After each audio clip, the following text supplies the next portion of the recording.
ہماری گفتگو چل رہی تھی مسائل وضو پر، اور آج کا جو موضوع ہے وہ ہے نماز میں قہقہ لگانا۔ تو قہقہ لگانے سے نماز اور وضو کا کیا حکم ہے؟ اگر آپ قہقہ لگاتے ہیں نماز میں، اتنی زور سے ہنستے ہیں، دوسروں کو بھی صحیح معنوں میں آواز سنائی دیتی ہے آپ کے ہنسنے کی، اور آپ کو بھی صحیح معنوں میں آواز سنائی دیتی ہے، تو اس سے آپ کی نماز بھی ٹوٹ جائے گی، اس سے آپ کا وضو بھی ٹوٹ جائے گا۔ دوسرا لفظ یوز ہوتا ہے ضحک۔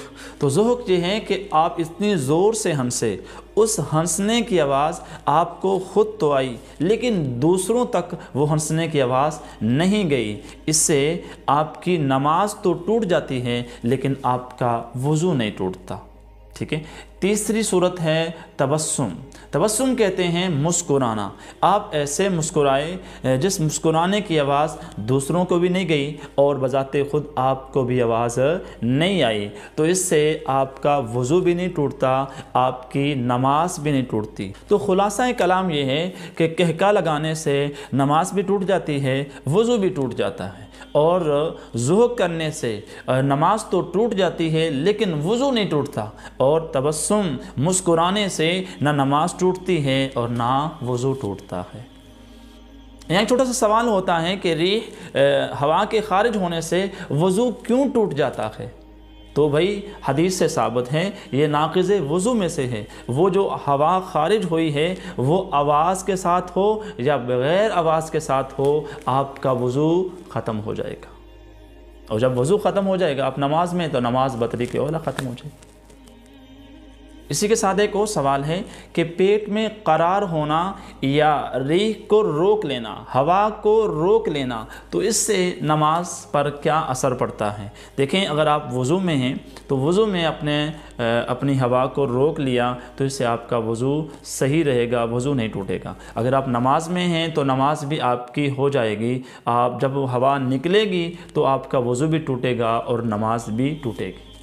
البتہ یہ ہے کہ اگر نماز میں آپ نے ہوا کو روکا ہوا ہے جس سے انسان کا دھیان بٹ جاتا ہے تو یہ ایک مکروہ عمل ہے، اس طرح نہیں کرنا چاہیے۔ پورے اطمینان کے ساتھ وضو کر کے پورے اطمینان کے ساتھ نماز ادا کرنی چاہیے۔ بغیر وضو قرآن کریم کو ہاتھ لگانا جائز ہے یا جائز نہیں؟ اس میں چند شرائط ہیں۔ سب سے پہلے تو قرآن کریم پر ہم نظر ڈالتے ہیں۔ قرآن کہتا ہے لا یمسہ الا المطہرون، کوئی بھی اس قرآن کریم کو ہاتھ نہ لگائے، الا المطہرون، مگر پاک لوگ۔ قرآن کریم کو چھونے میں چند شرائط ہیں، ان شرائط کے ساتھ آپ قرآن کریم کو پکڑ سکتے ہیں۔ پہلی شرط تو یہ ہے کہ آپ کے سامنے یہ صورتحال ہے کہ قرآن کریم آگ میں جل رہا ہے یا قرآن کریم کسی پانی میں گرا ہوا ہے، تو آپ اس آگ سے یا پانی سے بچانے کے لیے بغیر وضو قرآن کریم کو پکڑنا چاہتے ہیں، اس کی حفاظت کرنا چاہتے ہیں تو حفاظت کر سکتے ہیں، آپ اس کو بچا سکتے ہیں۔ دوسری صورت یہ ہے کہ قرآن کریم ایسے غلاف میں ہو جو غلاف اس قرآن کریم کے ساتھ جڑا ہوا نہ ہو، وہ کپڑا ہو، چمڑا ہو، کاغذ ہو یا کوئی تھیلا ہو جو اس قرآن کریم کے ساتھ جڑا ہوا نہیں ہے، تو آپ اس قرآن کریم کو چھونا چاہتے ہیں یا اٹھا کر آپ کسی بلندی پہ رکھنا چاہتے ہیں تو آپ اٹھا بھی سکتے ہیں، چھو بھی سکتے ہیں، یہ جائز ہے۔ تیسری صورت یہ ہے کہ قرآن کریم کو ہاتھ لگانے والا نابالغ ہو اور پڑھنے کی غرض سے ہاتھ لگا رہا ہو۔ یہ حکم زحمت اور دشواری کے بچنے کی غرض سے، اور یہاں یہ کہتا چلوں بالغ اور حائضہ عورت کے لیے حکم یہ ہے کہ خواہ وہ پڑھنے والا ہو قرآن کریم یا پڑھانے والا ہو، تو ان دونوں کے لیے قرآن کریم کو چھونا جائز نہیں ہے۔ ہاں، چوتھی شرط یہ ہے کہ قرآن کریم کو ہاتھ لگانے والا مسلمان ہو، کافر نہ ہو، فاسق نہ ہو، آتش پرست نہ ہو۔ مسلمان ہو تو تب لگانا ہاتھ جائز ہے۔ اگر یہ تمام شرائط نہ پائی جائیں نا تو ناپاک بے وضو شخص کا قرآن کریم کو ہاتھ لگانا، یعنی کہ جسم کے کسی حصے سے قرآن کریم کو چھونا، اس کو پکڑ کر رکھنا یا کسی کو دینا، یہ جائز نہیں ہے۔ ہاں، یہ ہے آپ کا وضو نہیں ہے اور آپ قرآن کریم کی تلاوت کرنا چاہتے ہیں تو آپ زبانی کر سکتے ہیں۔